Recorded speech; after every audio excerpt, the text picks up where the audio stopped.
Hi Harvey, how are you doing?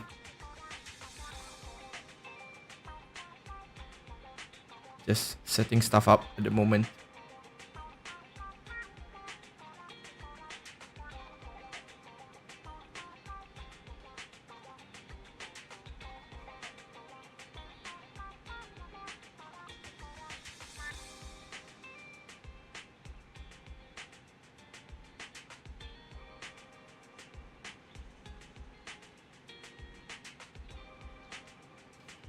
Okay, I'm gonna mostly continue with the story because I kind of underestimated how much there was to this.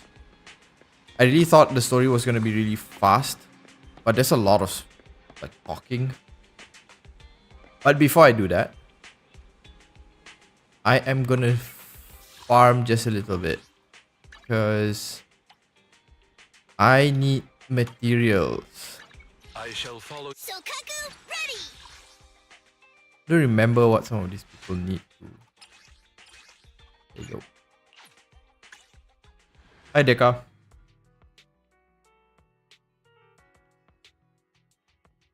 I'm kind of streaming all over the place this weekend.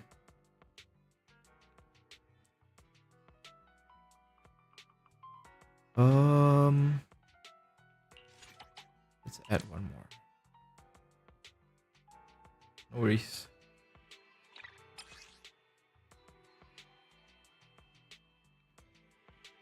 Before we continue with the story, I'm just gonna grind a little bit just to kind of get. I want to level up some of the characters before going with the story. I think it's just gonna get annoying after this point, since I haven't been leveling some of these characters.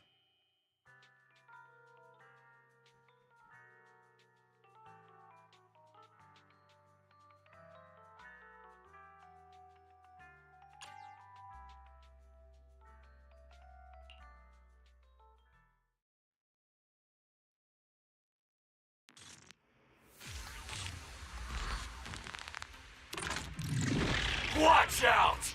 Bang! Bang! Oops. Coming through! You've done well, Chorus. What's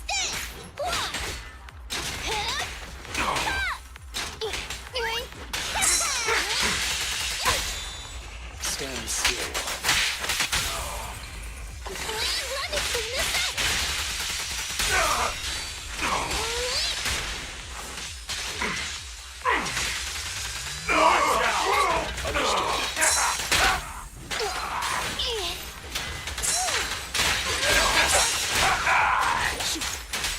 Watch out! Move aside! Stay calm now.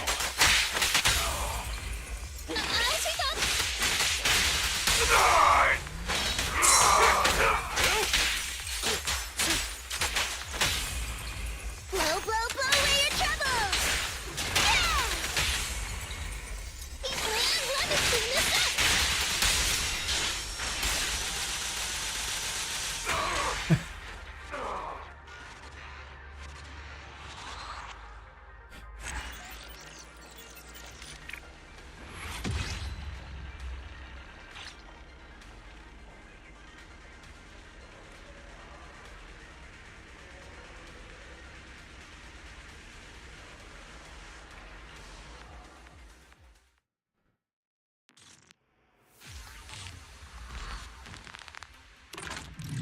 Watch out!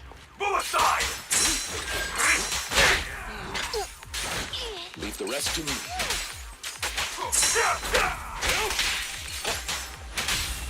Sokaku is here!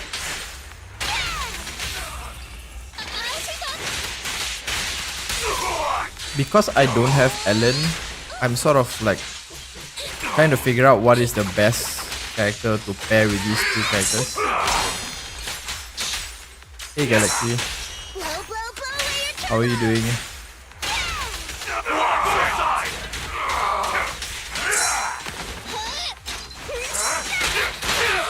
Say no more.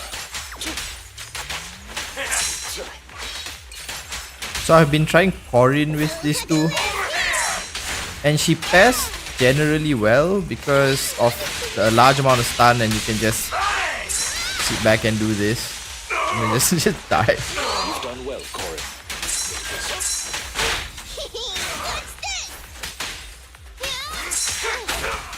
I keep just changing characters instead of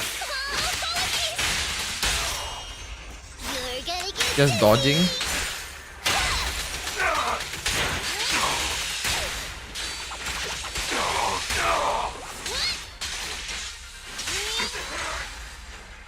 But so far Corin's worked pretty well. I know in the tier list she's not that high up, but she pairs well with a lot of those stun kind of. Because she needs to stand and do her abilities. Like as in like stand in one place. Sorry, the sound is just kind of really loud. So I'm just gonna lower it just a little bit. Coming through!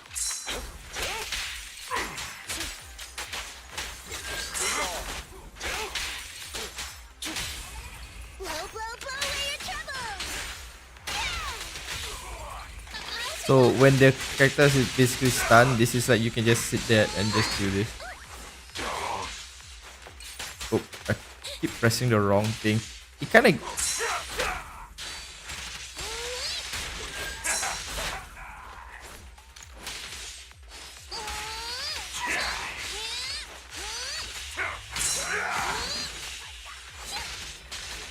My main team is a fire team. I saw one team somebody was suggesting, not really suggesting, but they were using was I think it was Piper and two other characters. I don't remember. One is the baseball bat fire one. And I saw that it worked quite well. So I have like a lot of Piper You've done well, Corin. constellations or whatever it's called. So I want to try that out.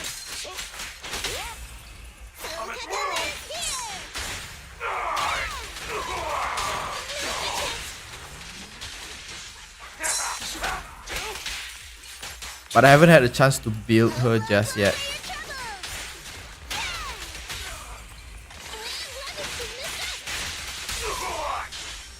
Yeah, Corin can just do this whenever someone is stunned. I think the fire team that I saw was Soldier 11, Piper, and the baseball bat girl. I don't remember what her name was, but I saw the damage was really crazy. I think it was an anomaly build or team, so the dot damage seems to be really high. So I want to try that next, but I don't have enough materials at the moment. How are you enjoying the game? I have mixed feelings about it. On one hand, I like that there's not much exploration. I know a lot of people like exploration, and I know there's a lot of comparisons with like Wuthering Waves and Genshin. But for me, after a while, I just kind of, I can't find the time to explore such a expansive game. Because the way I kind of see it is like, if you play like an Ubisoft game, right? Let's say you play Assassin's Creed and you are dropped into this map with all these tiny little things that you have to do. And when you are playing the game the first time, like you will, you're new to the world, right? So you just explore those places and you do all those points of interest, and once you're done, that's it. But with games like this, like when they add more maps, it's not necessarily a bad thing, it's content, but it just starts to feel tedious after a while. So that's why I kind of moved more towards games like Star Rail, which is like turn-based and the exploration is kind of constrained to smaller places, and something like this. Like I just don't have the time to do like all the exploration stuff, because some of the lore is like hidden in really obscure places. Like in Genshin, you have to clear a lot of the world quests and stuff like that, and I just don't have the time for that. Like I think the recent 1.1 expansion for Wuthering Waves was not too big, like the new map. And the story kind of brought you through most of it. So like that's fine. But if it's like, you know, like I kind of burnt out when Sumeru introduced like the entire desert thing and it was just too huge. It's kind of like a first world problem complaint. Actually, it's not a big deal, but I just don't have the time to like search every nook and cranny for everything, and it kind of burnt me out a little bit. In terms of like the gameplay, I like the fighting, but I've seen a lot of people kind of complain it's too easy. And if you've seen the gameplay, obviously I'm terrible at this. So it's like not a difference to me, but I know some people are saying like, oh, it's like just you can button mash and you can get through it. But for me, it's not really a big problem because I really only play these kind of games for the story. I treat Genshin, Star Rail, and now Zenless Zone Zero, even Wuthering Waves, as like an interactive anime or manga. That's how I see it. So I never really like thought too much about, oh, the gameplay is like really simple or it's too easy. But I have seen people say like, oh, it's, you know, they didn't like have a fun time with it. And one thing I will say about this game is like the tutorial is really long. Like I think I'm like halfway into the story, like just out of chapter 1. I'm at the chapter 1 intermission and only now have like most of the things been unlocked. And it takes so long just to get to that point. And I can understand why people are like, you know, they just want to get into the game. So the tier list now is a bit too early. I think about Bennett in Genshin last time. Yeah, I mean, a lot of these kind of gacha games, you have this, like the early tier list is always going to change really fast. Out of the 3 games so far, as in like I didn't play Honkai Impact, so Genshin, Star Rail, and this, it's not really surprising that a character that's released now is not going to have as much value in the future. I think the general rule of thumb for gacha is always, you know, get supports first. I always get supports first, and then DPS is always gonna fall off. I don't know if, you know, we're gonna have too much power creep in this game, but you know, it really depends on how they deal with a lot of the like the type of end game that I haven't reached end game yet, so I don't know. But if it's anything like Star Rail, like a lot of the characters have relevancy somewhere. So like even if you have like Himeko or something, she's, you know, really good in pure fiction. If you have, I think the only character from the standard that right now no one really talks about is maybe Yanqing and Welt. But other than that, I think most of them have like a place. Like Clara is still really good. I still use Clara. Japad is clearly power crapped by Aventurine, but he's still good if you don't have Aventurine. And there are only so many preservation characters. But yeah, I think like it's a bit too early to think about like tier list at this point. Like at this point, you just summon whoever you like. Initially, I didn't really resonate with any of the characters in the game. Like I didn't think like Ellen was interesting. I tried playing Ellen, but she's not really my style. I thought I wanted to summon Zuyuan, but you know, I was still kind of meh. But then I saw the cutscene for what's the Holo Zero. We had a cutscene with the team members. I don't remember, the special investigation group or something like that. And I really want the Katana Fox lady. That's the one that just immediately jumped at me. That's the one I want. Miyabi, yes, that's the one. So I immediately, like when I saw Miyabi, I was like, yeah, that's the one I'm going for. I just hope that she is an ice character, because then I have everything set up already. Is it worked up? I'm at your disposal. And speaking of like Lycon, I summoned all the way until 80 yesterday because my hands got itchy. And the 5-star that I got wasn't even a character. I got another Piper, what do you call this? The Eidolons or the constellations or whatever you want to call it. I don't know what it's called here, but I got another one of this, so eventually I'm gonna have to build her since I have so many of it. And I got the weapon, which coincidentally is kind of decent for light count. So I guess the game really wants me to main this character. I shall follow your orders. Well, it's still talked about a lot. Yeah, I mean, I still see some comps use him, and he's still usable. It's just that it's not as much as, say, like Himeko or something. Because Himeko really got, like, her stocks just flew up the minute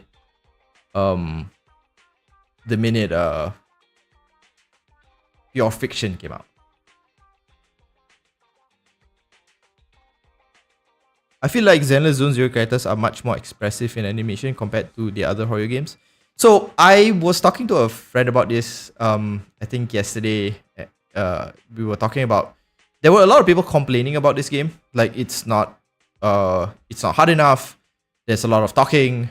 The TV mode is really bad, and there's some merits to some of those things.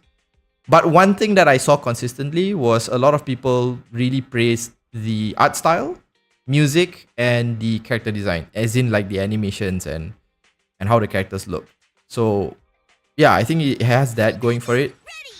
It's just that ironically, I don't have any one particular character that I'm super attached to right now. But the minute I saw Miyabi and the rest of that team, I was like, oh, I'm gonna collect that group.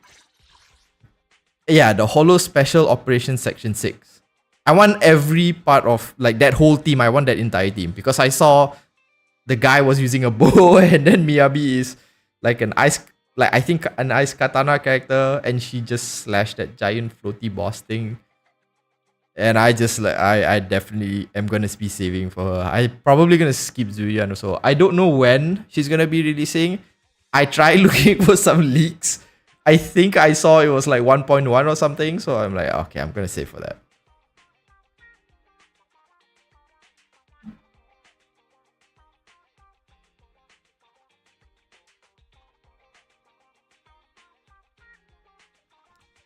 Hoyo game is always having a major focus on story, so if you're not a story player, the Hoyo game is not for you. Yeah, I mean a lot of I think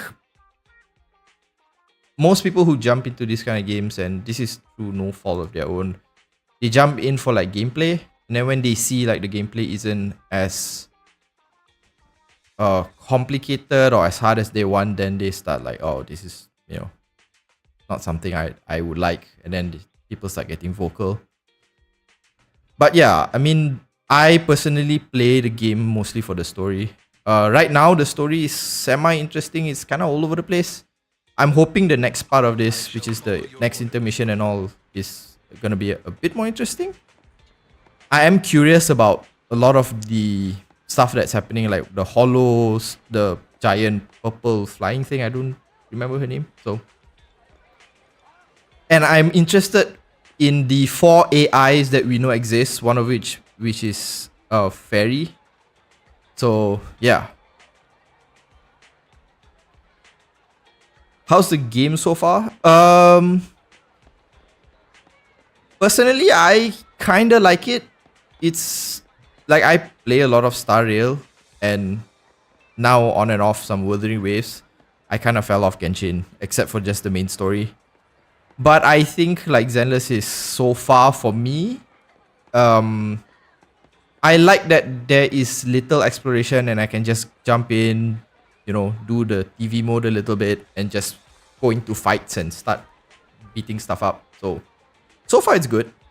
I don't have too many complaints. A lot of it is just nitpicks at this point.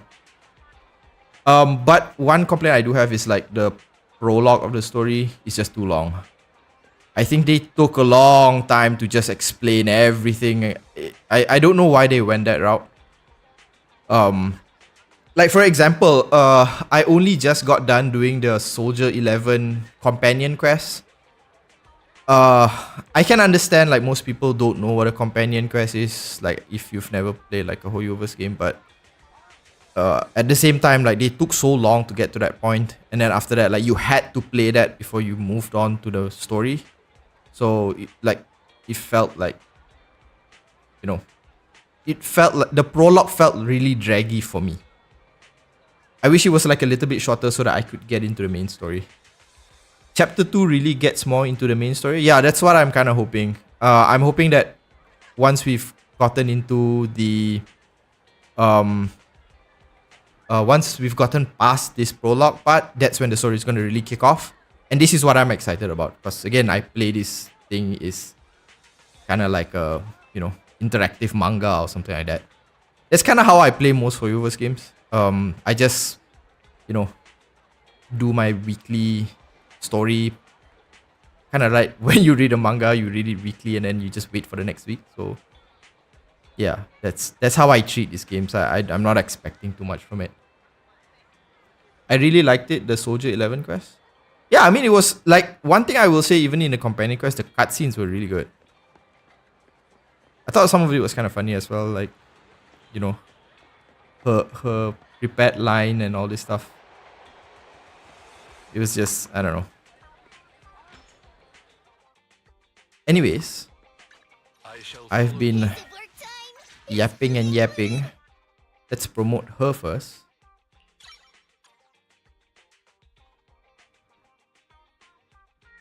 In chapter 2, we can see the two main characters are siblings or not. I'm pretty sure they're still siblings. Like, let's just drop a bunch of.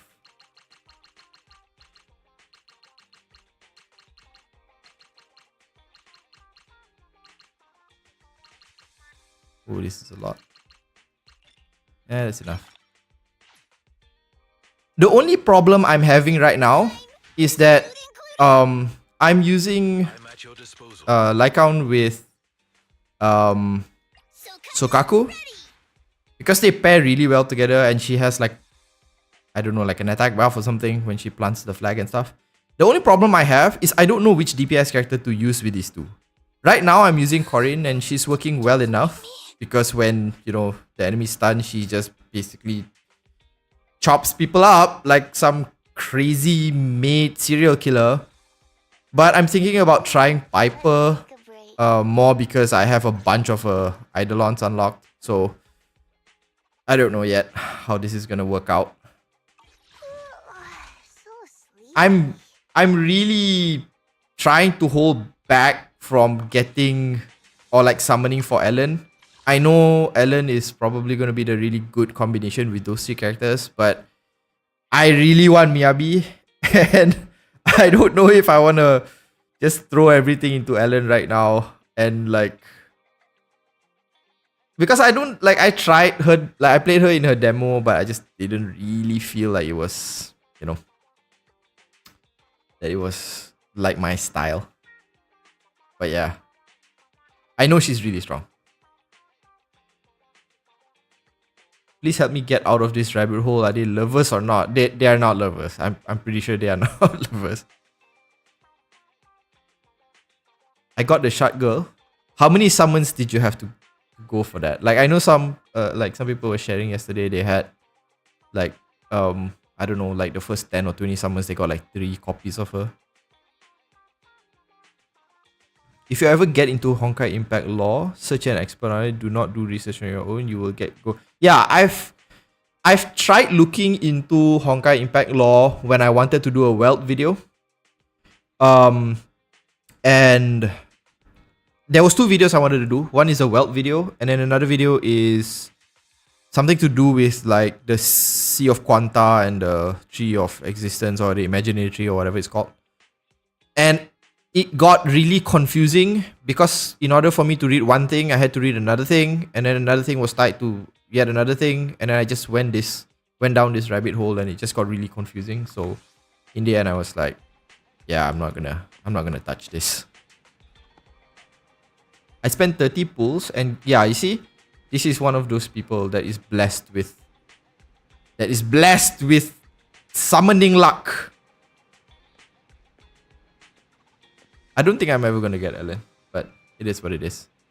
Anyways, let's continue with the story because I kind of want to know what's going on after this. In HSR, I got another Firefly within 40 or so pull. Yeah. You know how many pulls I had to go for Firefly? I think it was like 140 or something like that.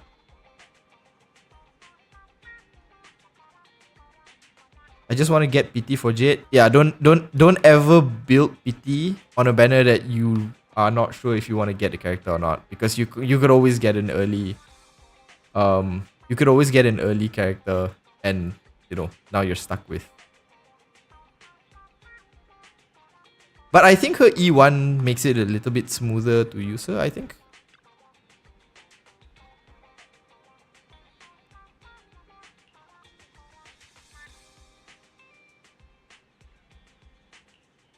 Zenless tutorial is actually kind of bad because they only teach you the bare minimum and kind of mislead you.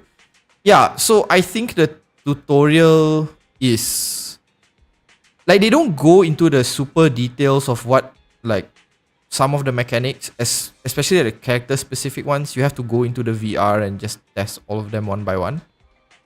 But at the same time, I felt it was too long. I kind of felt like the tutorial was stretched out to give the impression of content. I don't know whether that's the right thing to say, but it definitely felt like it was, stretched out like crazy. Standing by. See, it's still like I still haven't unlocked like the relic set. And only now I've unlocked it. Like by this point, most people who have played this kind of games will like kind of know that this is coming. But I guess like for players who haven't, like this is like super handhold. Ready for combat.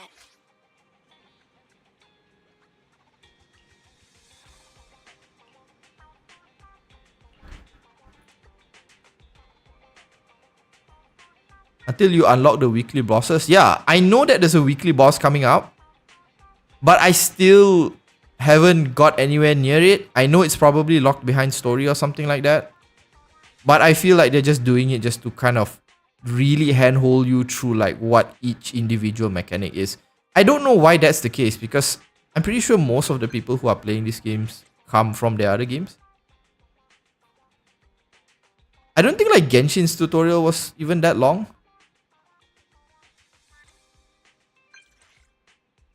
But at the same time, I get that you wanna, explain to like newer players what some of these things are and how they work.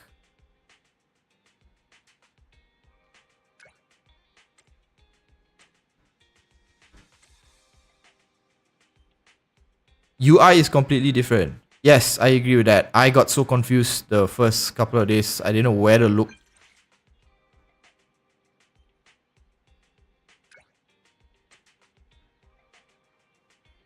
Who was asking about the siblings? There you go. Like the game even mentions it. Since Hoyo expect the new players every time, right? Yeah, I mean, I kind of get that you might have people who are not from the Hoyoverse range of games, that you've never tried any of it. But at the same time, I still felt like they kind of dragged it out. Because if like the game doesn't grab you in the first however many hours, like if your tutorial is literally half the story, I think it's more likely people are just going to end up dropping the game rather than sticking it out to the point where, where the game gets good.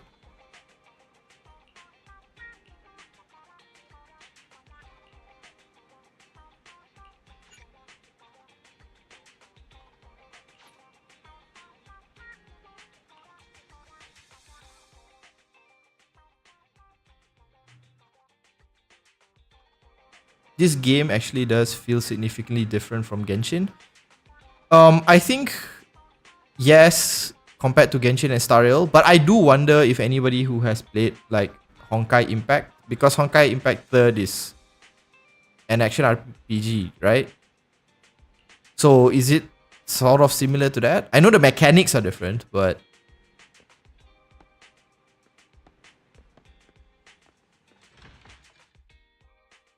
it feels much more like Honkai Impact 3rd. Okay.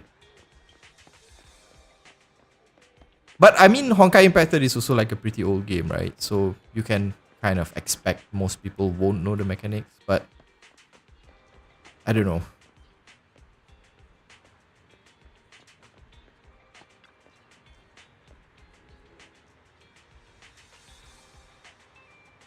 How come you're faster than me? Yeah, that's a good question. Alright, let's go. I didn't expect them to have so many new movies. If we'd known, we could have brought the car. Well, since our other business is starting from scratch again, our revenue has taken a major hit. We need to start taking the video store seriously. Yeah, that's true. But why are they all so slow-paced?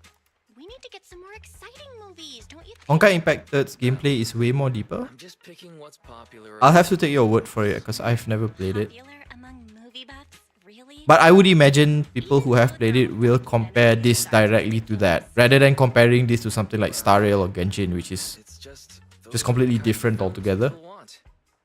They help people handle the pressure of living in New Era do. People aren't that soft. What I'm curious is which one of these three do you all feel is like the better game gameplay wise? Honkai Impact, this game, or Wuthering Waves? Because I've seen a lot of arguments around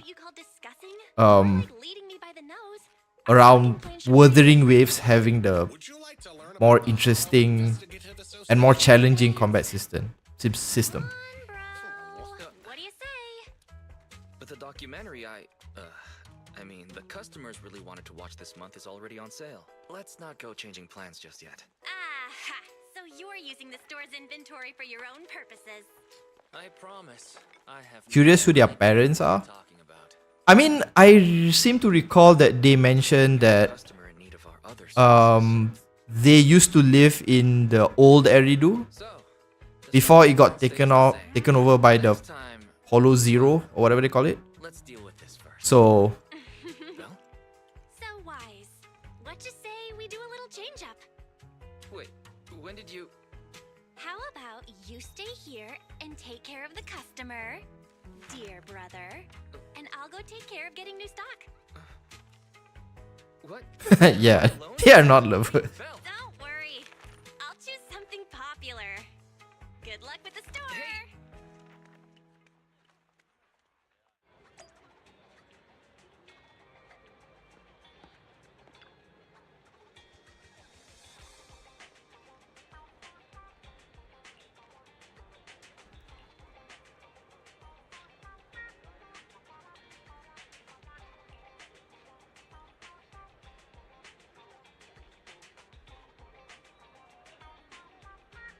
If Honkai Impact gets a remake into a newer engine,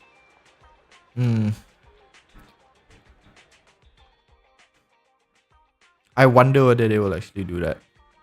I mean, they're working on so many different projects at this point. I doubt that it's gonna get a remake. Plus, if you do a remake and you relaunch, like, how are you gonna deal with the amount of story that already exists? Like, imagine if a new player comes into the remake, you'd have to explain, like, it can't take place in the same timeline or the same storyline. You probably have to have it like completely different. I personally prefer Zenless Zone Zero to Wuthering Waves. Right now, I can't say for sure what my preference is because I haven't played through the entire story yet. Because I'm judging this purely based on story. But I just don't have the time to do like super exploration. Like, but to be fair, it's not like Wuthering Waves has too much exploration anyway.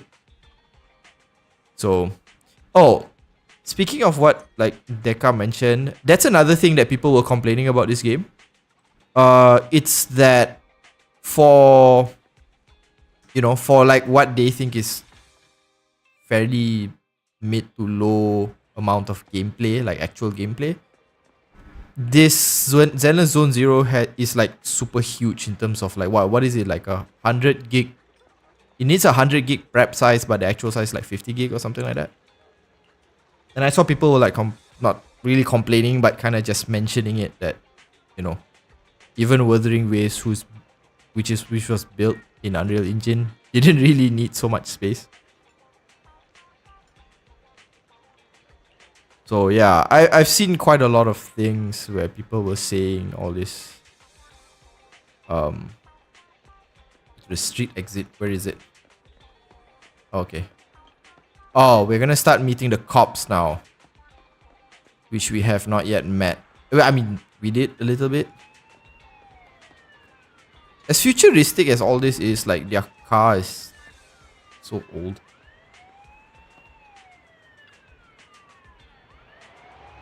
Feels like it got more cutscenes than Genshin did in 2 years. Yeah. I mean, there's like, in Zenless, there's so many different ways of, like how they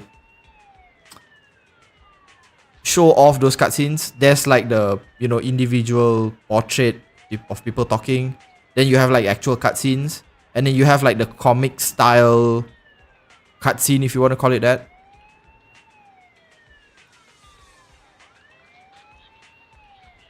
I think that once you get past the prologue, I think the story will, like, you'll start to feel a little bit better, but, you know, it's not like I'm defending Hoyoverse anyways. Who's the chick from the defense force again? Do you mean the Zuyuan? The one with the gun? She's coming out in the second half of 1.1, right? Oh, sorry, in the second half of 1.0. I saw her in the tier list, but is she playable yet? No, I don't think she's playable yet. But I think a lot of people are talking in terms of what they experienced in the closed beta. Is she playable? Maybe I haven't reached that point yet. Yep. Oh, okay. That makes sense. I just haven't reached it yet then.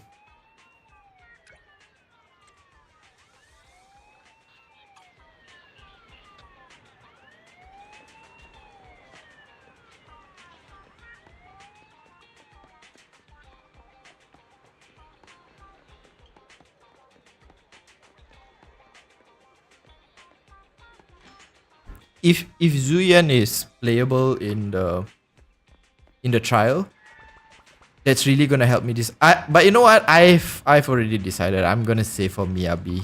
Miyabi just looks too interesting. Ice katana wielding ice Foxian person. I know she's not Foxian, but that's just, it ticks too many boxes for me. I have to save for that character. Conduct a search and rescue in the metro. What do you all think of the whole TV system? Like the one where you're like, I guess, the actual exploration.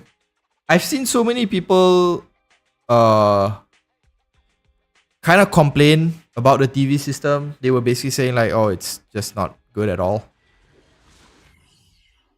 Like right now, it doesn't feel too annoying for me, but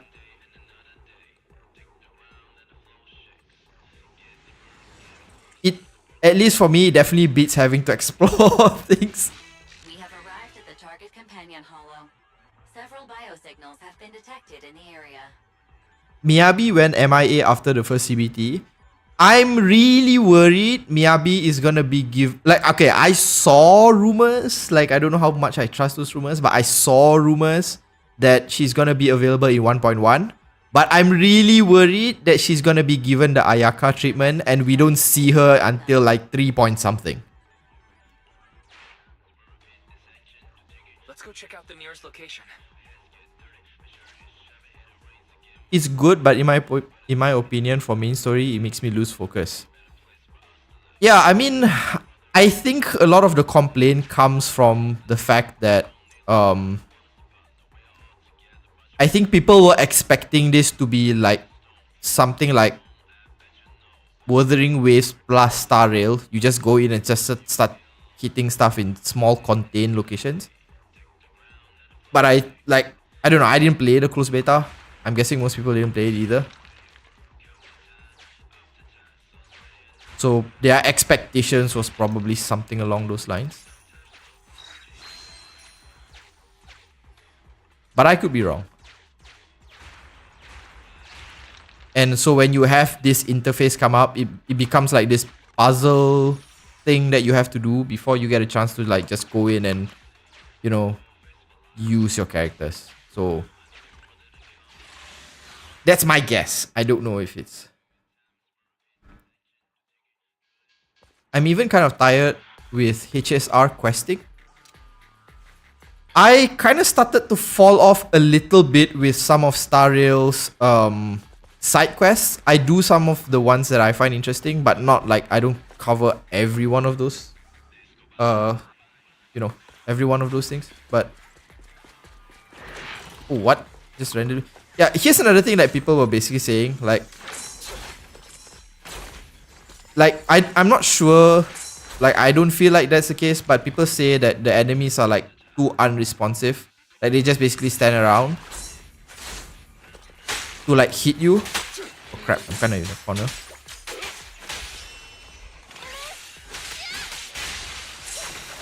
I don't know how true that is. Like, but I'm terrible at this kind of game, so I have never noticed it.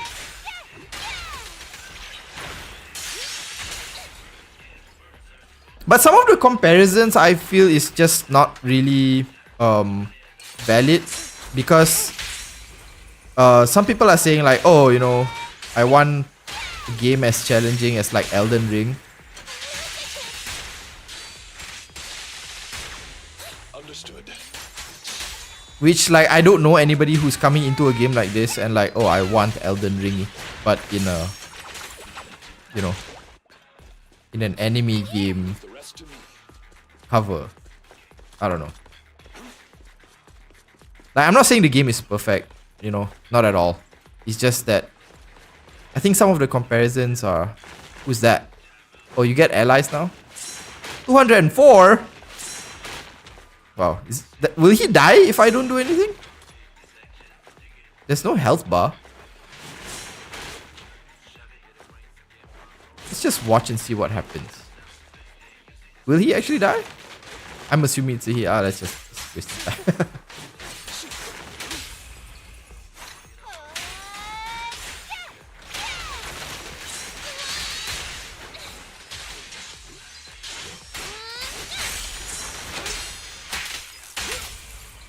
Quickly now.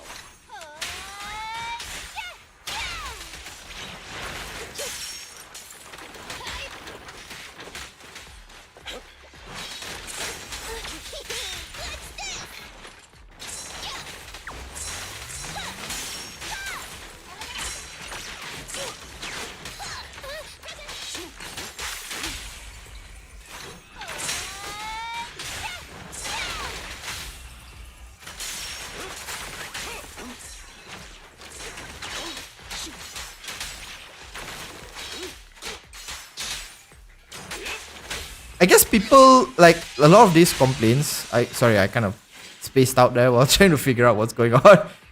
But I think a lot of people are coming off of Wuthering Waves and like are comparing the combat systems, which, I mean, these are similar games, so I get why they would make that comparison, but HSR companion quests are just button mash, skip, skip, skip, skip. Yeah, I have a friend who does that as well. I don't even do like some of the companion quests. Like Genshin's one, I just stopped doing after a while. Because the reason for me is that I want to just get into, I want to get into the, I want to get into the story that is related to the main story, I guess, in a sense, or like just builds the world a little bit. But sometimes those stories are more like about the particular character. And I'm not interested in all the characters. So I just, you know, like I did Kave's one. Kave had an interesting story because it kind of built on like his past and all that. Ferry, next location. Syncing new. But there were so many that I had to skip. This survivor is safe for. As soon as we find Belle, we'll evacuate everyone together. Good. By the way, have any of you guys seen the new model leaked for future Star Rail character that has been going on in X? Which character is that? I don't want to know. Is it like just some random character? Are you talking about Ting Yun? I heard Ting Yun's gonna be... Okay, never mind.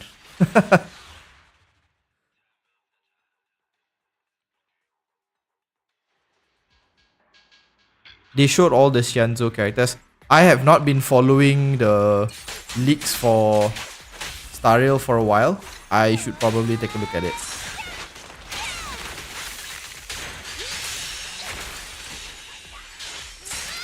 You've done well, Corin. Evade now. Wow, they can shoot me from all the way from there. And they're running away.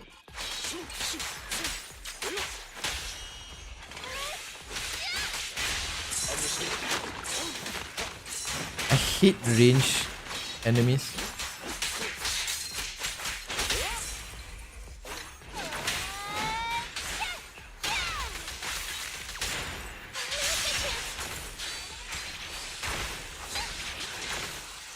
Oh, Basoggle. You've done Awesome. well, Corin. I'm just asking if anyone's seen it. Not gonna leak. Yeah, I'm very tempted. Like, if it's like kid leaks, like I don't mind, but I'm just worried that it's like a story thing. Like it implies something that happens in the story.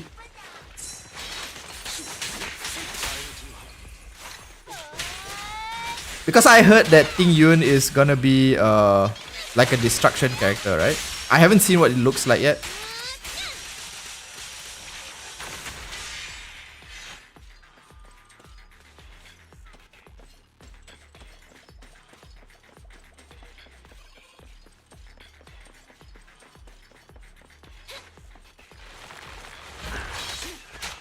Ooh, what is that? I keep pressing the wrong things.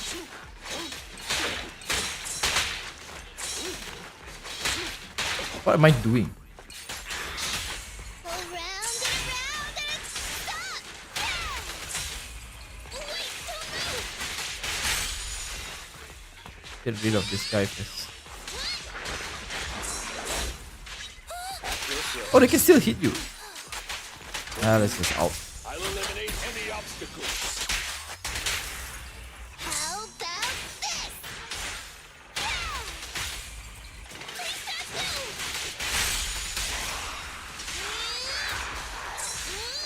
In position.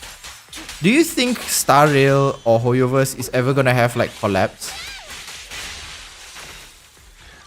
Like, I know a lot of gacha games have collabs with like other, you know, IPs. Like Tensura or Mushoku Tensei or something like that. Just kind of curious whether they would ever do it. Just model leaks for now. I'll see. I always kind of think twice about looking at even like model leaks. I just look at text most of the time because I'm worried that it's something that ends up spoiling something to do with the story. Like, for example, I don't know, maybe the model shows like what Elio looks like and it's not a cat, you know?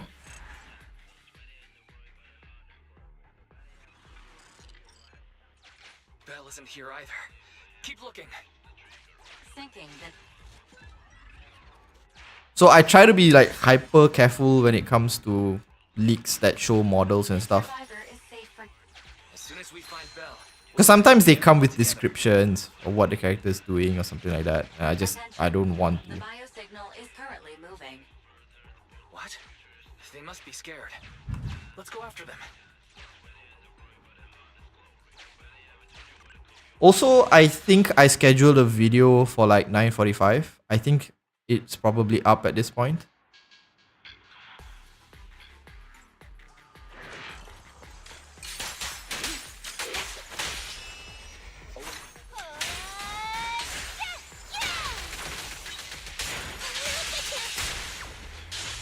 So if you have some time, you can kind of watch that. Or you can do it after the stream. Whichever is more convenient. It's not up yet? Okay. Oh, I scheduled it. Maybe I kind of forgot it. That's fine. Yeah, I put it at 9:45. Yeah, it's fine. I'll check on it later. Oh, your last collab was last year? What did they collab with? I know they do a lot of merchandising collaborations like with Pizza Hut and stuff like that, which is just kind of weird. I know it's marketing, but it's like, okay.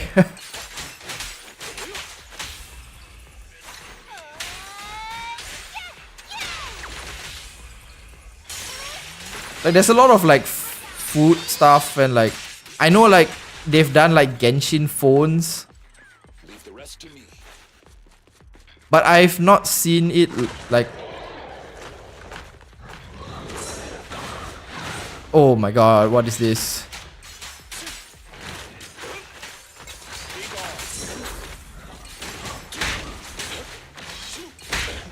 Yeah, I forgot there's like maximum 2. Just out the guy. How about this? Wait, don't move! Ha ha ha.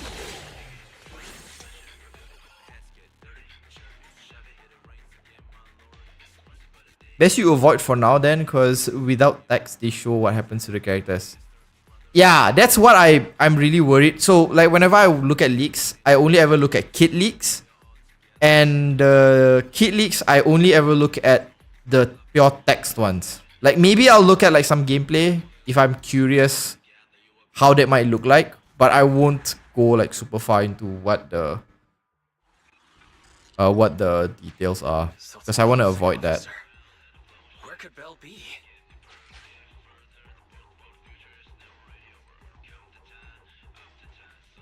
Nice? What is nice, Izukami? Did I miss something?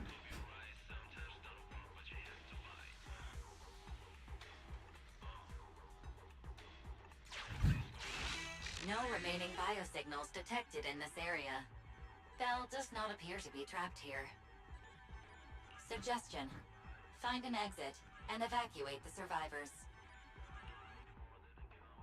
Forget that collab existed. No story collabs. Yeah. Gathering all survivors together. A lot of their collabs are right now mostly like merchandising collabs. I'm interested to see like Still operating in the area ahead. Everyone. I'm curious whether we're gonna ever get like one of those characters. But I think if they were ever to do that, they can't make those characters like overly. Oh, Don't get hit! Get out of the way! okay, somebody died.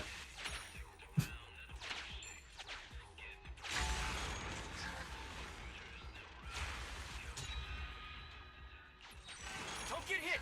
Get out of the way! Okay, I am not paying attention to this. Reorganize and head back out.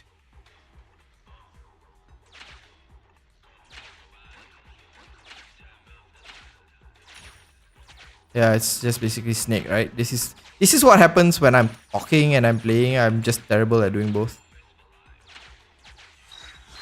So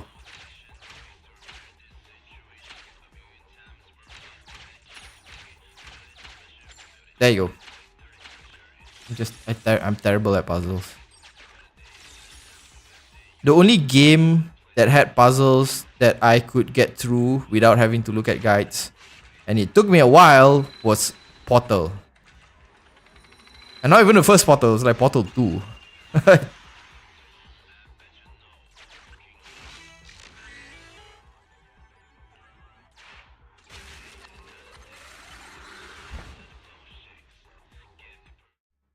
There are people streaming Trial Zuyuan right now. She has a big assets, yeah. That's kind of the first thing I kind of noticed.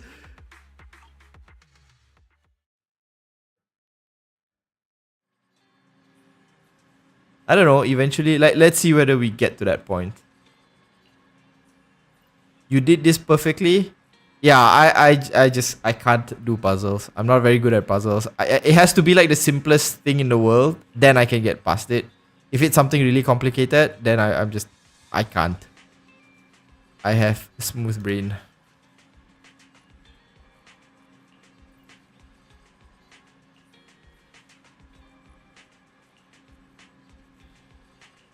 I'm kind of curious why they decided to have like so many different ways of showing off this. Like there's so many different types of cutscenes within this game. I'm not sure why they decided to do that, but half the time I'm just kind of, I think they're just testing things out just to see like what works for their other games and stuff. But I don't know.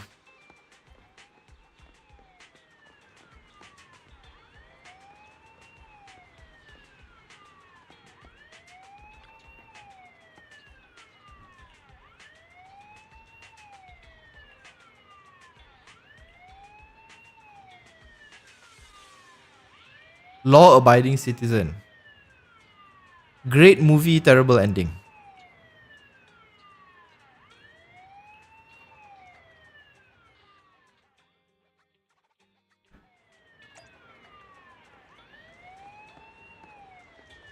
Fashionably dressed woman.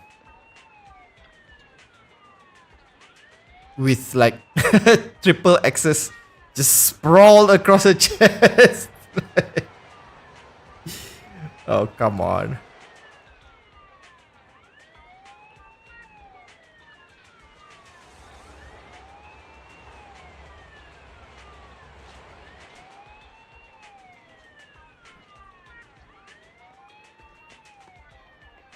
Gentle looking man. Rugged looking man. Why is this guy gentle looking? Okay, some of these names are just like, I remember we were playing Wuthering Waves and the enemy's name was like chubby Fraxidus guy and then skinny Fraxidus guy.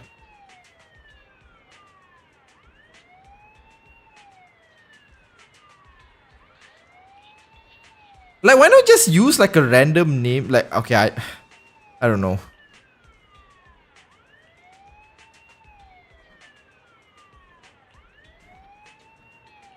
I'm not your bro.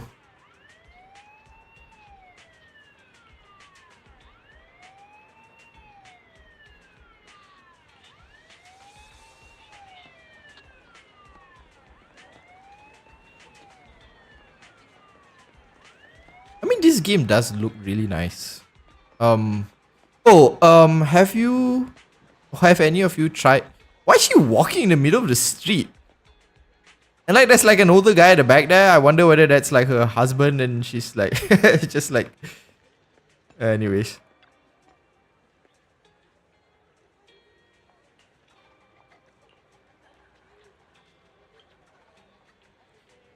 I like how all the NPCs are unique. Yeah, I like that the main city here, you like every hour, like every hourly change, you have different things going on. Sometimes you see some of the characters like Ellen and stuff like that. So I like that idea. It kind of reminds me a bit of like Persona.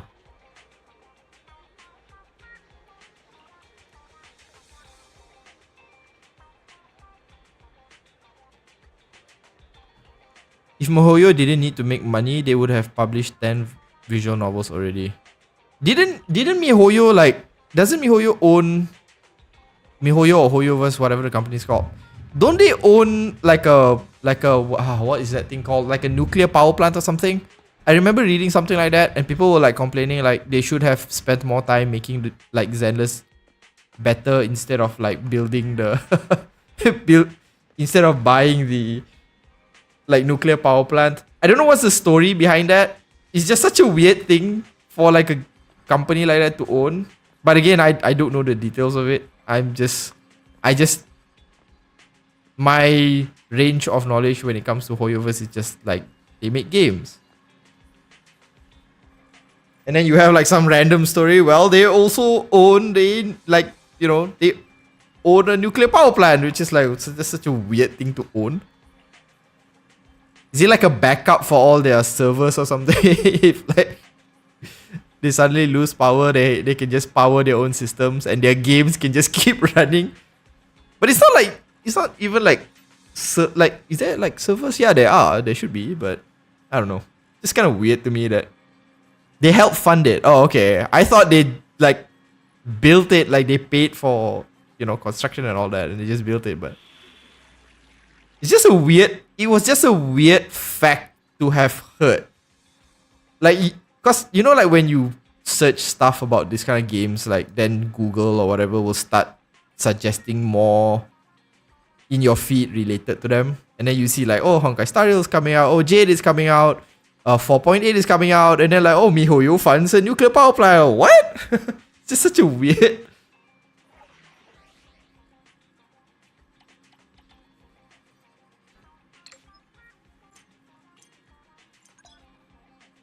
Oh, I do not want to play hard mode.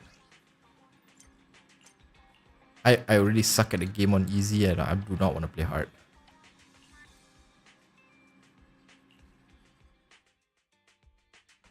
I think it's something they do due to CN government staring them down. It might be. I don't know what the full story is. It's just such a weird thing to have heard about. Like, oh, they own a nuclear power plant. Like, oh, okay. That seems like a really weird investment to make, of all things. But okay.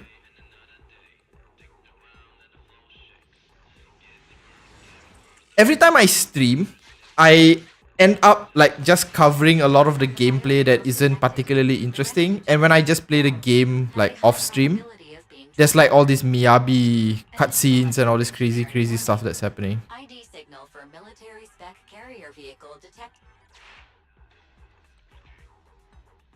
Hold on just a little longer, Bell. Wow, this is like really long map. What is that? Incoming signal detected. Berserker Bunny? Better be careful moving forward. We have to stay out of the targeted areas. Oops. No, I want the coin. Oh man.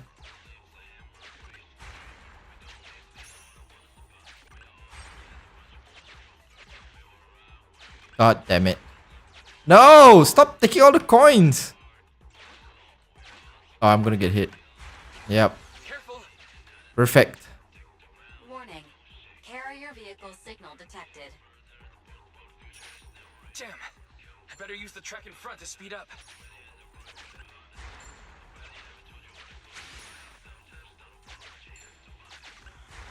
Oh my god, this is such a terrible thing. I'm not good at puzzles. I can't think on my feet. It's working out so well. So far. Oh crap. Ah, damn it. Careful. What am I doing? Okay, that works. Damn it.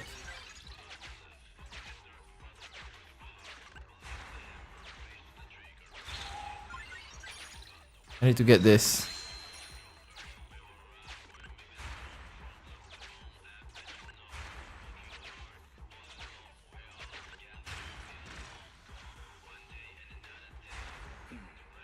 We can use the mechanism to reverse the tracks.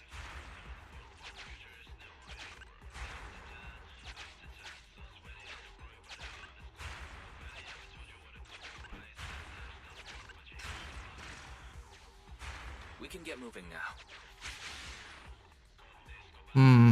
Is it worth opening these doors? Probably not. What? They just won't give up. Release Bell now!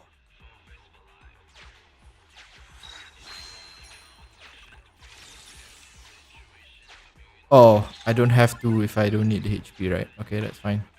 Let's go and fight some stuff! The TV section will be very annoying moving forward. Yeah, I can kind of imagine. But a lot of this is also because I'm doing it on stream. And I get very self-conscious when I know people are watching me do dumb shit.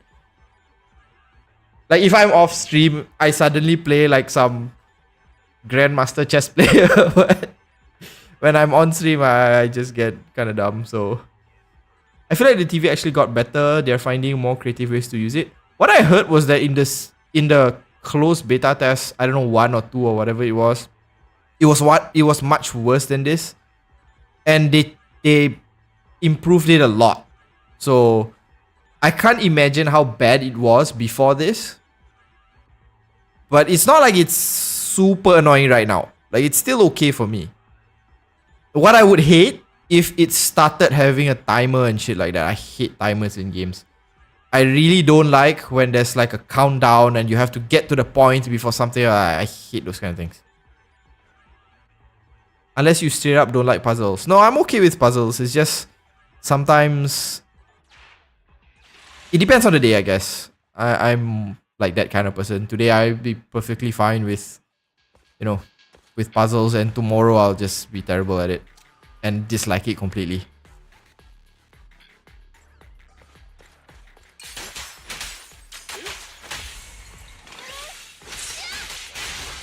Why would you want to go up against a wolf? I guess he's a wolf with like robotic legs. A little maid girl with like a buzzsaw. And a demon girl with ice powers. How much are they paying you that you would like, yes, I'm going to go and put my life on the line and fight these things?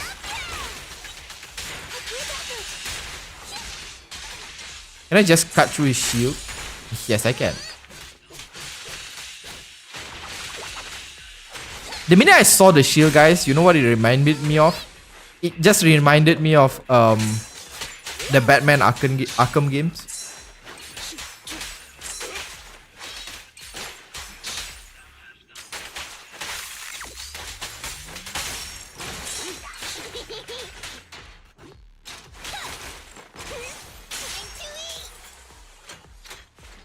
In position.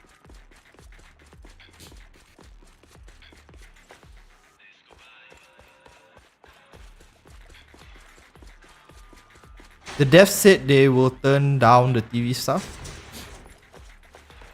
Yeah, I mean, like, this is still 1.0, right? There's still, oh my god, what is this?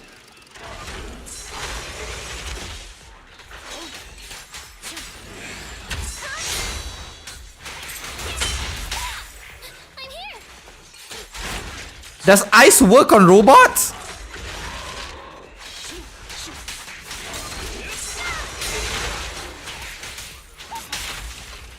Where'd you go? Fire fence! Time to clean the field. Apparently it does.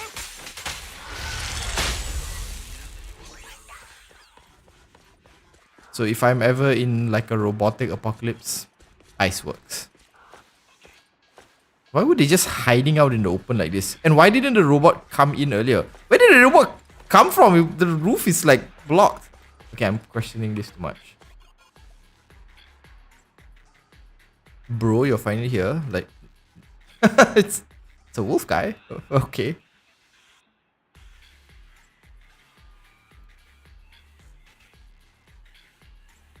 You know what I don't like about the Genshin Hilichurls? The fact that the story basically said that they are humans. Or they were ex-Kinria people, whatever you want to call it. Like, up till that point, I had just been murdering all these Hilichurls. General Chop, another bolt, please. Coming up. Slow down.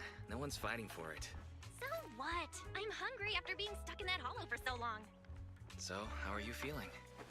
Awesome. Even though I dropped our new stock in the hollow. The customers will probably be disappointed, having no new movies. Sure you don't mean you'll be disappointed?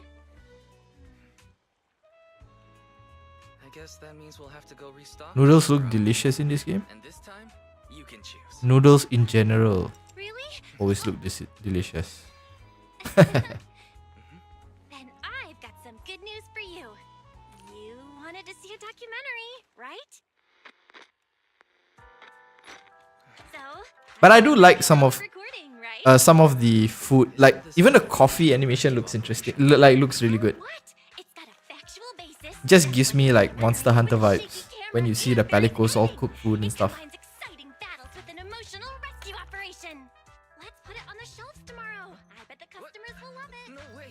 It's far too flashy. Not getting shy on me, are you? I'm not. Me killing the Hilichurls is an act of mercy from me. Yeah, that's similar in the way I've kind of been rationalizing it. But before this, I would go out of my way to kill Hilichurls. Now it's like if I see like a Hilichurl sleeping, I'm like, they're not really harming anyone right now.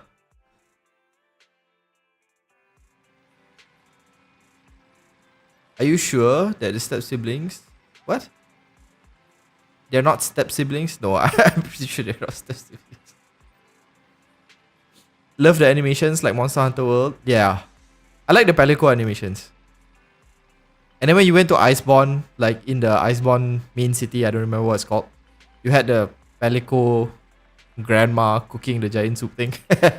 I wonder whether they're gonna bring that back for the upcoming the new Monster Hunter that's coming out next year in 2025. Because I know in Monster Hunter Rise, I think it was like, what were they cooking? Dangos, I think. And it was kind of boring. Like they had like a train and all that. You don't really see them like cook a lot, but I'm kind of curious what they're gonna do for the next one. At least the sibling is not in a different faction. I mean, at least the sibling exists. Like in Star Rail, like they don't have a sibling, right? Unless it's gonna be revealed later that it's what do you call that? What is that? My phone. It's gonna be revealed later that it's like that they are Elio or something. I don't know. But it's not necessarily a it's not necessarily a bad thing, I guess. I don't know how. I don't think they would go that route, is what I mean. With the Star Rail's other, not really sibling, but the other version of themselves.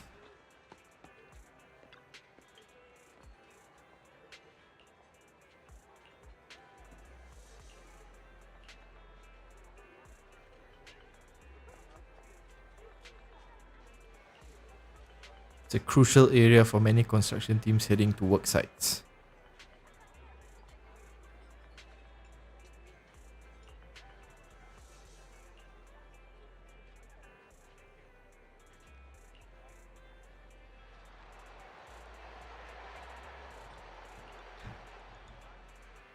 Sorry, I'm just kind of reading some of this.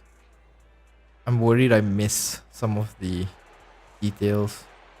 This seems like the main story is related to this or something. I don't know.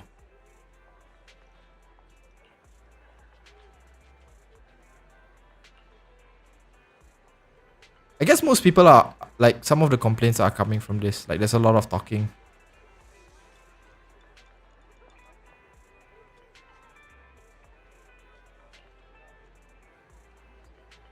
I watch hours of videos that organize the events of the simulated universe, and it's been so eye-opening. Yeah, there's a lot of story hidden behind the simulated universe, especially the expansions. Like you learn a lot, like in Gold and Gears, if I'm not mistaken, there's like small tidbits about where Mythos comes from. Like it's hinted at least. There's also a lot of things, like a lot of details about why Fuli is collecting all these memories and stuff like that. So and you kind of have to piece all of that together. I tried doing a video for that, but it became like this 20-30 minute monstrosity, and I had to explain so many things for the video to make sense. So I just decided like to not post it.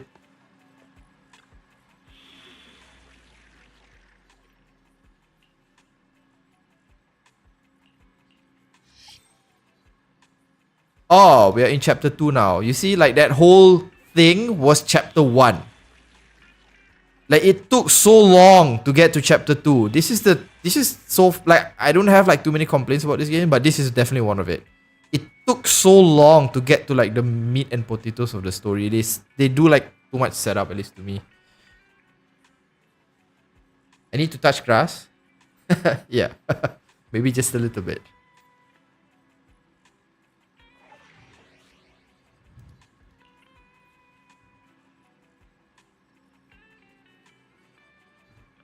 I learned that DC ratio, you mean doctor ratio, is 100 years old in Golden Gear.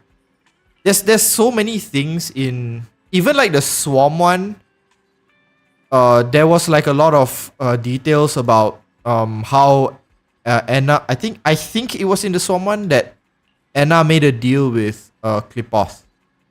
So you know, like you had to kind of pay attention to it to kind of really see what that whole thing was about. Don't know, Kafka speaks as if she knew Starrel's main character before turning into Steel. So maybe she knows if we got siblings. If I'm remembering it correctly, so far the only thing we know that Kafka says truthfully in that little game of hers that she had with us, in her companion quest, was that we are artificially created. Now, I don't know if that means that there were like multiple test trials and like if you chose the male main character, then the female one was like a failed test something, or you know, like a failed experiment or something before the main character, or was it like they just created one and that's it? Because Kafka says that Elio was the one that handed over the main character to Kafka. And then after that, they had to train him or her, you know, in preparation for all these things. So I don't know if there's any hints right now that might indicate that these characters, the alternate main character that you didn't choose will come back into the story.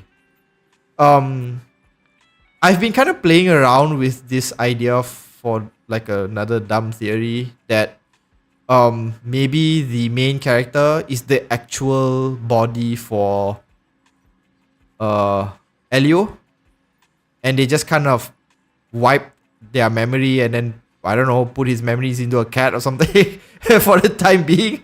But there's like too many things that doesn't work with that idea, especially the fact that Kafka herself says that it's an artificially created thing to hold the Stellaron. But at the same time, that's what Elio told her, so maybe Elio's lying, who knows.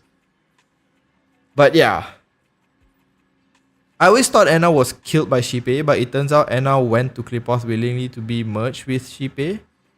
If I'm not mistaken, I don't know whether it was like willingly, because in that deal between Anna and Klipoth, Klipoth defeated. So the deal was for Klipoth to defeat Tezeronth, and Anna was supposed to defeat Ouroboros. Because apparently Ouroboros was like the antithesis to Klipoth. Because they were eating up the planets or whatever. I don't know. But that was the deal. And Anna didn't fulfill her end of the bargain, while Klipoth did. That's why you don't have Tezeronth buzzing around in the universe at the moment. But yeah, I don't know. If Anna, like, out of that deal, because the way I kind of saw it was that the reason why Anna couldn't fulfill her side of the deal was because she got absorbed, you know, against like her will in a sense. I don't know whether she like actively agreed to it, but again, I might be misremembering things. There is no sibling or anything. Yeah. I'm pretty sure they are not siblings. But I don't know whether a second artificial body exists. That's kind of what I mean. I'm sorry, I'm kind of yapping away and not continuing with the stream. Yeah, the main character is a doll host. Yeah, that's kind of why I feel that maybe, like, I have this suspicion that Master, we have arrived at the target I have this suspicion that the main character, oh sorry, Elio isn't actually in the setting right now. Like he's not actively giving instructions. Like everything the Stellaron hunters have are just in terms of scripts. But again, I don't know. That's just one of many guesses. I just have this feeling that he's not actually there, and like the main character.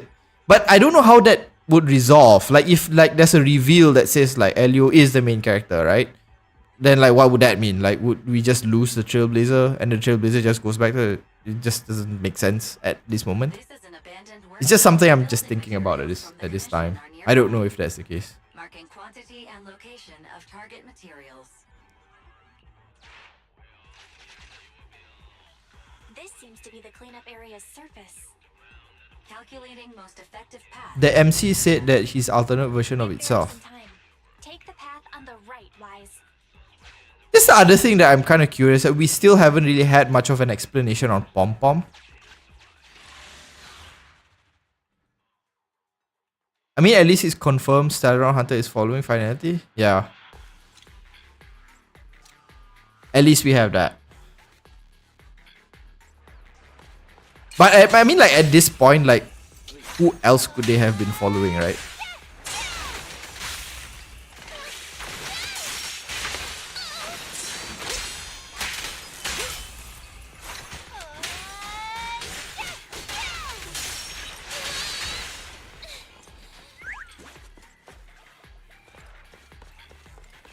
Oh, can't go this way. Why is Stariel so mysteriously good? That in itself is a mystery. We don't know why it's so good. I don't know, but of the like I like Genshin story, but it's just you know, it's kind of getting a bit tedious to just follow at this moment. Like the 4.7 Dainsleif story was literally just, you know, like just explaining what happened in 3.5. Like what is the Loom of Fate? What has the sibling been doing? You know? And then at the end, it just basically tells you like, well, you know, you're not going to remember any of this, so...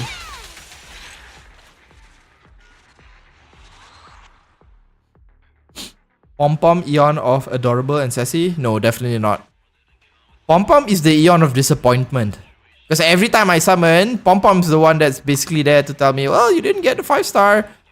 Oh, you got a 5-star, but it's a dupe. It's a dupe. Path calculation complete. Whoa, there's so much in the way. We can't even reach some of the cleanup targets. Hello, Mob. Master, please focus How on are you doing? accessible targets first. Have you tried Zenless Zone Zero? Do you like it? Do you dislike it? Master, this is according to the scan. There are the commission's objective: destroy all crates and paint cans on the site. Unlike ethereals, they won't fight back. I don't want another gacha game, man. Yeah, I 100% get where you're coming from. After Wuthering Waves and Zenless Zone Zero, I was like, oh my god, there's so many things. Master, At this point, start cleaning up the junk at the construction site. There are piles everywhere. Fine. For a commission fee. I used to work in construction, and this is a very poorly maintained site. Like there's like no, oh my god, this is just poorly maintained, and this is not how you get rid of. You don't hire a wolf butler with robot legs to clear out like debris and stuff. This is not how you do it.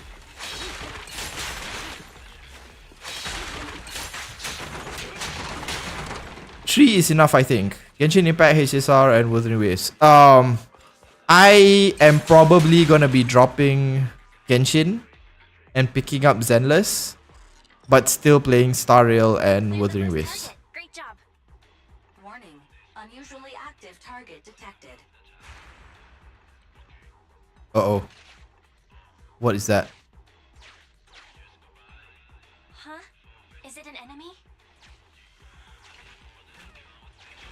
Honestly, I just dropped Wuthering Waves because of the dailies. Yeah. That's the same reason I dropped Genshin Impact. Agreed. I suggest pursuit. I know they quote unquote improved it a little bit, but I just can't. Can I break this? No, I cannot. Master, this is also one of the cleanup targets. Data scans found several. While Master enjoys cleaning up, I just couldn't the energy bill will run continue high. playing the dailies for Genshin. So right now I'm really just playing Star Rail, This mess. Zenless Zone Zero, and Wuthering Waves. Urgent commission from Internaut. Why would you put a laser in a construction site? Like that's an OSHA violation there.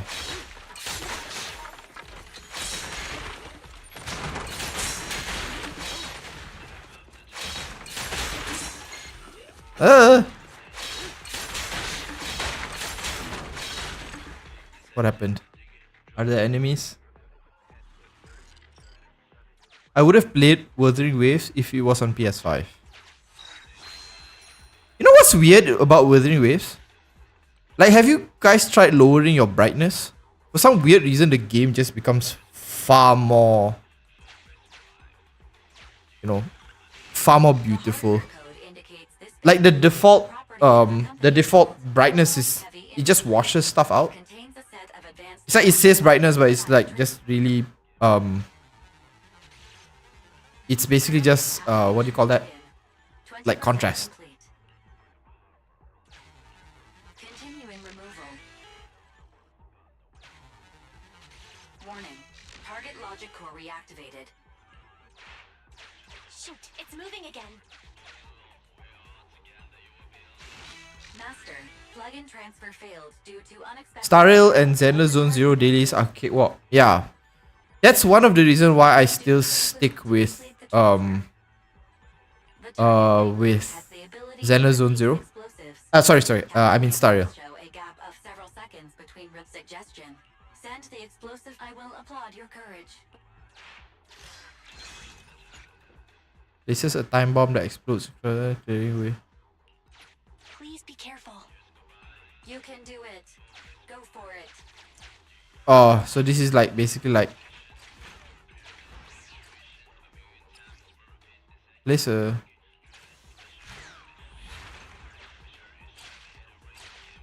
It's like what, Bomberman? Do you all remember that game? That you can just. Yeah, it's exactly that. Let's put one here. Can I put one here? Yes, I can. Oh man, that is such a nostalgic game, Bomberman. It just definitely shows my age at this point. Oh crap. I'm not good at this. I'm just gonna randomly. This is what I did when I played Bomberman even way before. I just randomly place bombs and just hope for the best. I wish they would add dialogue logs to Wuthering Waves. I wish they would let us see cutscenes again. Like in any game, like in any of the he just bombed himself.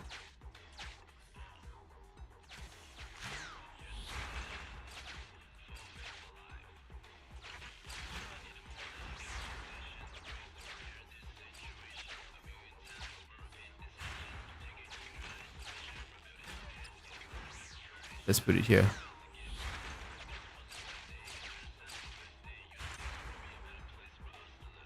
The explosive bamboo can take 2 attacks.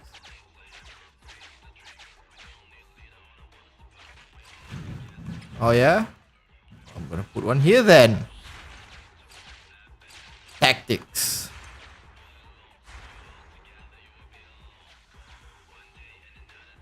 I've already marked the final cleanup area. Blow up everything for more Denny. To Ooh, clear any obstacles. Do your worst. good to know.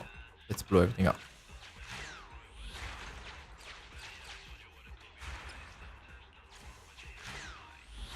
Is there more Denny? I don't think there is anymore.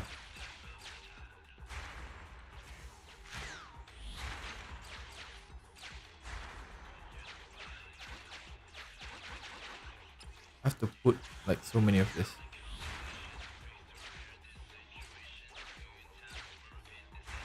It's a really old game, man.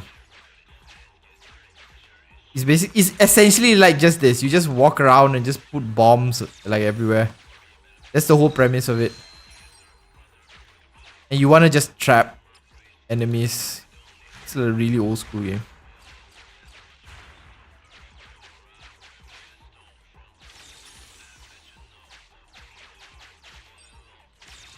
Oh, there's like hidden compartments and stuff.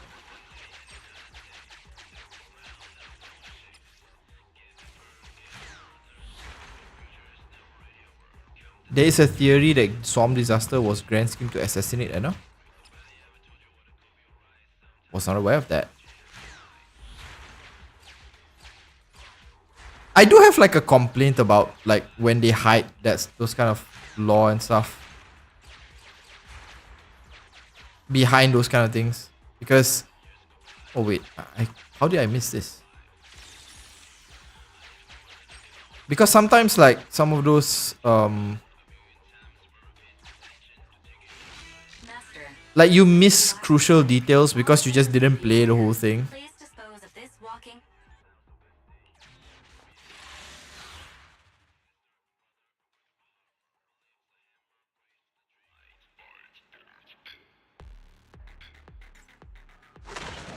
I calculate Oh my another god. 15 hours is required to complete the job. Can we just get this guy to do all the work? Over here, buddy. Let's find something that'll help us along.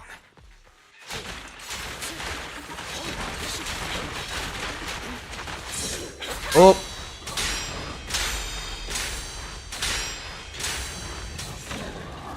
Did that work?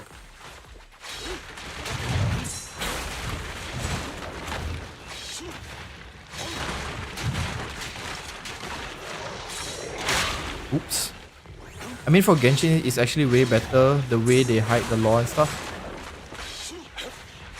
I mean, the only issue I have is the fact that like sometimes it's not so consistent. Like if you know that they hit some of this stuff always in companion missions, right? Then I know that okay, I'm gonna play like the companion missions every time. But it's like some companion missions have those stuff and some don't. Should I be killing this thing first?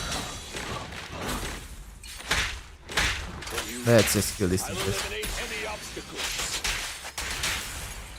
Fukaku is here!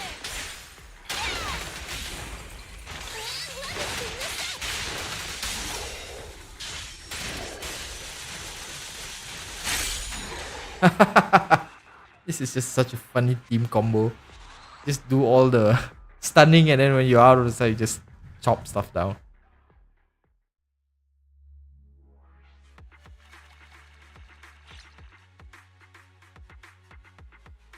Honkai Impact 3rd, they even hide a lot of the stuff in small lore. Yeah, that's what I just kind of dislike if they do things like that. Because like on one hand, I kind of have like this need to like see all these things that happen. Welcome home. But on the other hand, I'm also like it's like when I make videos sometimes I might miss one detail that just kind of debunks one part of that video. So Do you have a sec? I need to talk to you about something. let me just put this on auto. So it makes it a bit difficult to really you know, like I have to go through everything meticulously so that I don't miss that one piece of detail that explains what's going on. Because if I miss that, then automatically, you know, the theory or the idea or the video doesn't like fully make sense. So I kind of dislike if they try to hide stuff in just really obscure places. Like you have to do this sub quest that it only unlocks when you do that other sub quest. You know, and only then will you have like the full picture. So it hasn't been that bad yet in Star Rail, and I'm hoping that Zenless, you know, doesn't have that issue as well. But Genshin got really bad, like at least to me. Some of the lore was like hidden in text, just all over the place, and you had to do like world quests to unlock those stuff, so it becomes really annoying. Without it, main story become confusing. Yeah, that's what I just don't really, you know. I would have to disagree. I actually love how they integrated lore dumps into gameplay instead of hiding them solely in books. Yeah, I would prefer if they put it in gameplay. But what I mean is that sometimes they hide crucial information in gameplay that you might not think you have to do, like some side quests and stuff like that. I mean, like from a player's perspective, it's not really a big deal because you can, you know, take your time to do all of these things. But because I need to do like content and stuff, the issue becomes this like if I miss something, then the video might not make sense. Like I cannot be sure that I've covered everything. It's kind of like a content creator problem, I guess. Do you play the new story cross for Wuthering Waves? What are your thoughts on it? You mean like 1.1 Wuthering Waves? I did, and I kind of did this video about how I think the rover is kind of from the future. It's a dumb theory. But the other thing that I kind of walked away from that whole thing was I have this feeling that the Sentinels are artificially created. Like someone created them.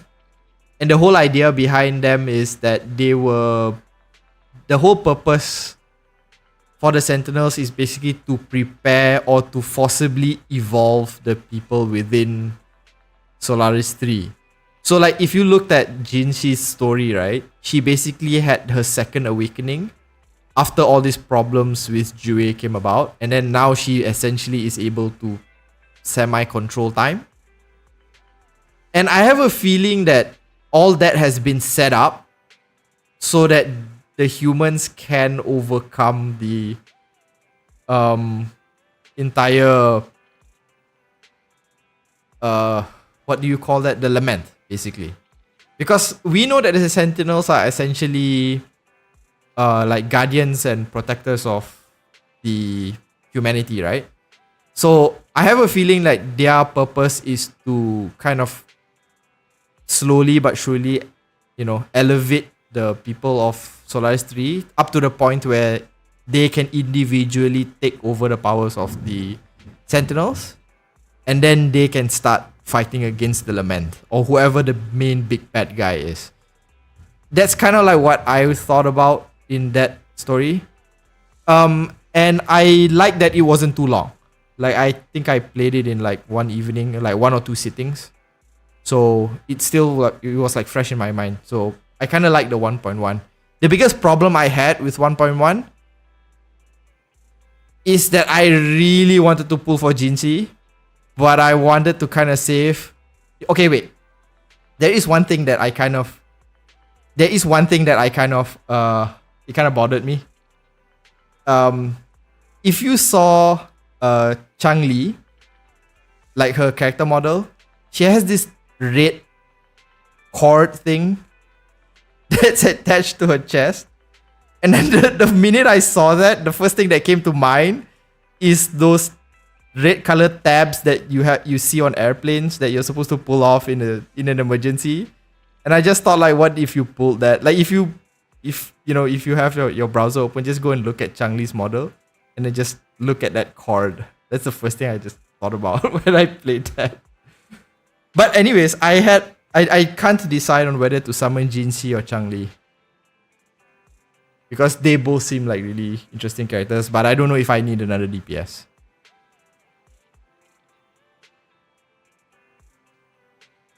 But then there's the other side of the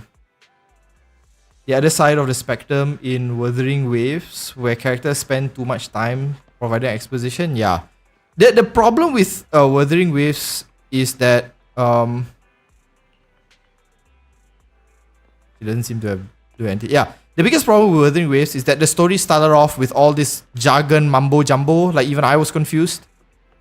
like they just threw in all this like, oh, it's a tacit discord, there's this lament, there's the retroact rain, there's all this, it's all this, you know, all these other things, and it got so confusing. And like the only motivation or the only goal that the main character, which is Rover, had was just literally to find their memories. That's it. So the story was quite heavy in terms of like jargon and mumbo jumbo, and I got really confused on the first playthrough. I had to like rewatch it and reread a lot of different things just to kind of get back to that whole idea of like what is going on. So I don't know how the story will progress. And this is another thing that I kind of didn't get with. Okay, I know I'm just kind of talking right now and I'm not playing the game. I'm talking about Wuthering Waves, but who cares? One thing that I still kind of can't figure out, and maybe this is just me being dumb, outside of the tacit discords, which we know are like this kind of, you know, almost naturally, like clearly they're not naturally occurring, but you know, they seem like these mindless enemies. Who is actually the big bad guy here? Is it the Fraxidus? Is it the like Scar and, you know, whatever his friend's name is, the one that summoned the tacit discord? Is it like the Threnodians, like Overthrax? Is it the tacit discords themselves? That's the thing that I'm kind of like a bit confused. Like, who is the actual main big bad, or who's the main antagonist right now? Because we are introduced to all these different parties, and you know, it's just kind of confusing, like who exactly is the main big bad enemy. So I was just kind of confused about that for Wuthering Waves. But 1.1, the story I think was good because it at least just dropped a little bit of explanation, and it kind of revealed the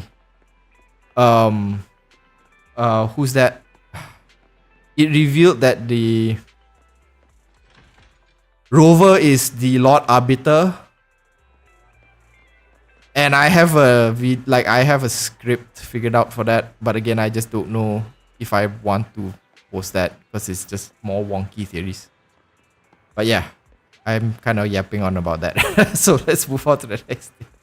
I actually got lucky in some ways. Lost to Calcharo, which is a win for me in 70 pulls. Do another 30 pulls. Got Jin C. And next to her is Lin Shang, so I'm guaranteed.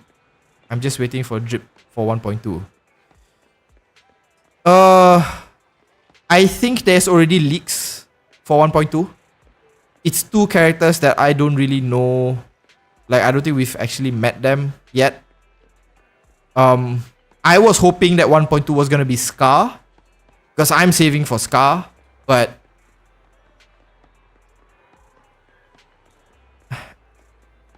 explained a lot. Okay, hold on. All I know is Fraxidus can control the tacit, right? It was in the cutscene.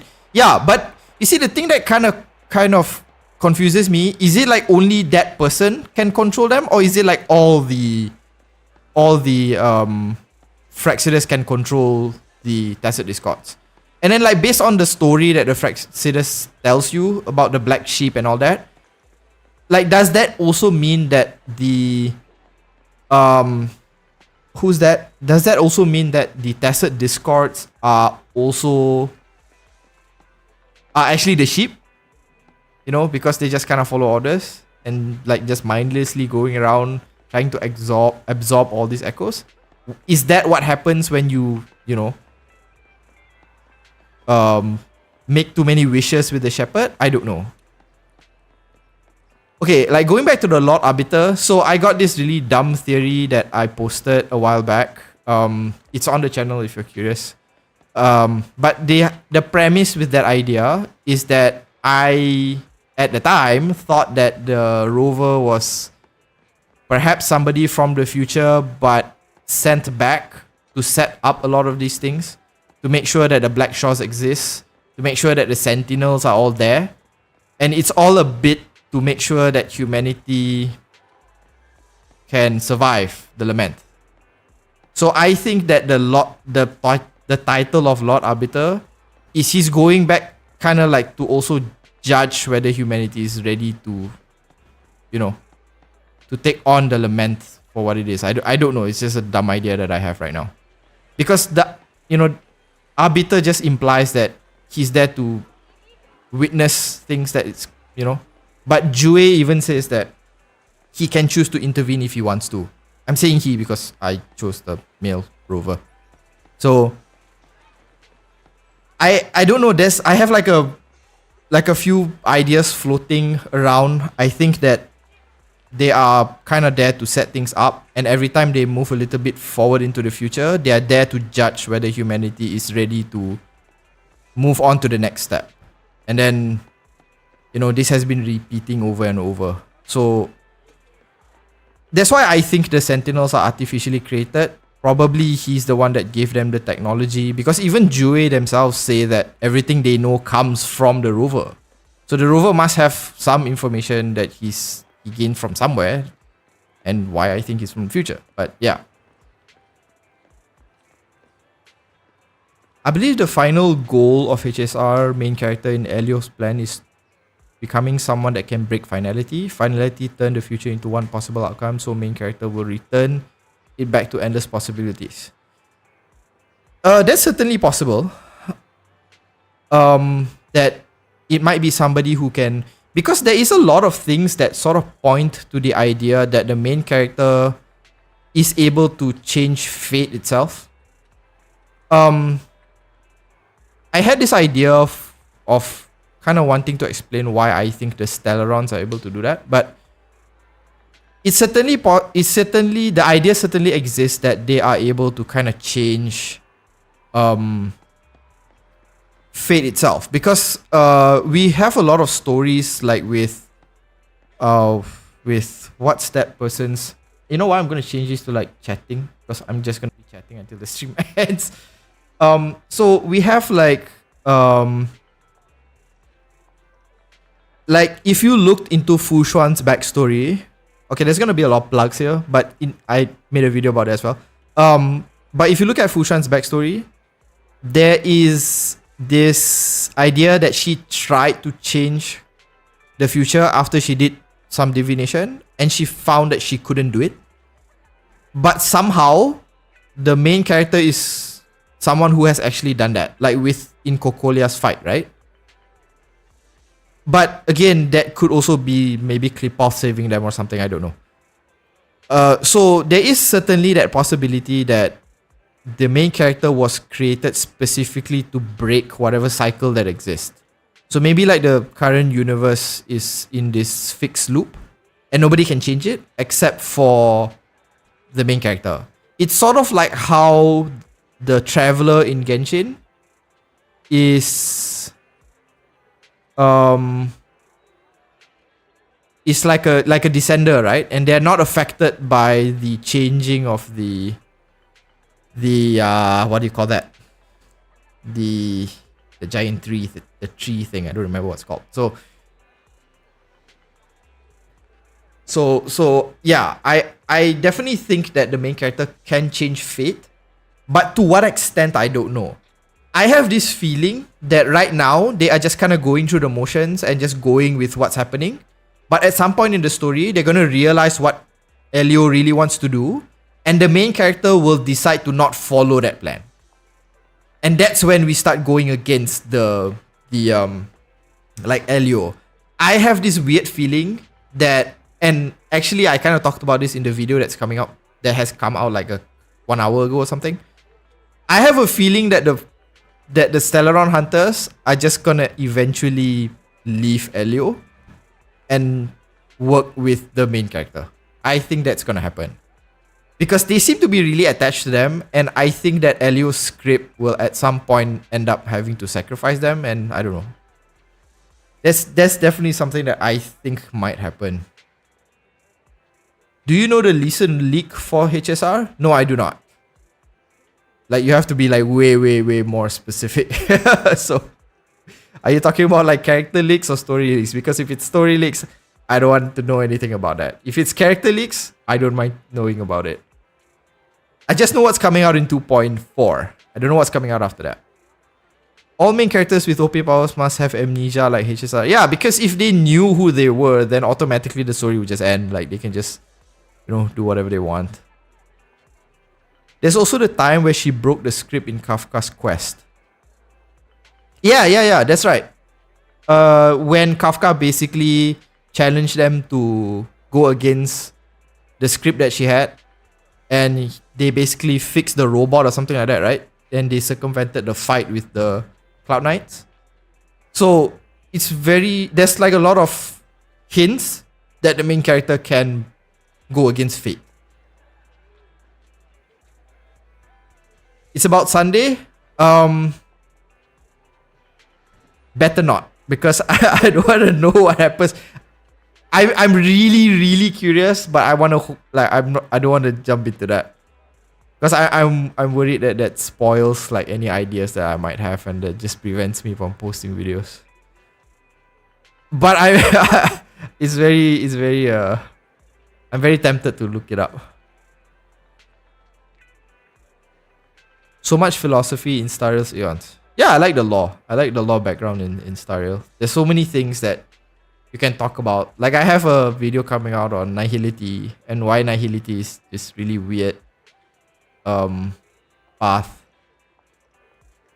Because just wait for the video. It's gonna come out next week or something. But anyways, I think I've been yapping for the past 30 minutes without playing anything, having any gameplay.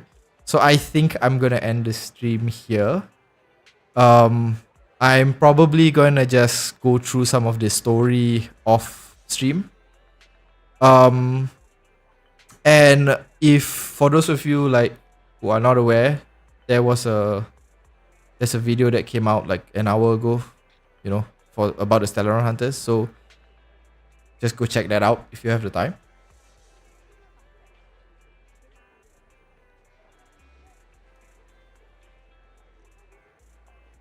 It's still unconfirmed, so many players are surprised. I really hope that I really hope that Sunday becomes summonable. I really like Sunday's design. I know he's a villain, whatever, I don't care. I like his design. I want to summon for him. So hopefully he becomes summonable. But I just worry that you need Robin for him to work. I hope he's like a standalone character. So I don't know. I don't think he's gonna change. I don't think he's gonna change his name to Monday. Like he hates Mondays. Oh, maybe Sunday just ends up becoming like a collaboration with like the Garfield movie that came out. Sunday just becomes fat. Like just gives up on everything and just eats lasagna every day. I would still summon for him. I heard Sunday is gonna be a Harmony character. That's what I heard. But I don't know if that's true. But I definitely am gonna summon for him if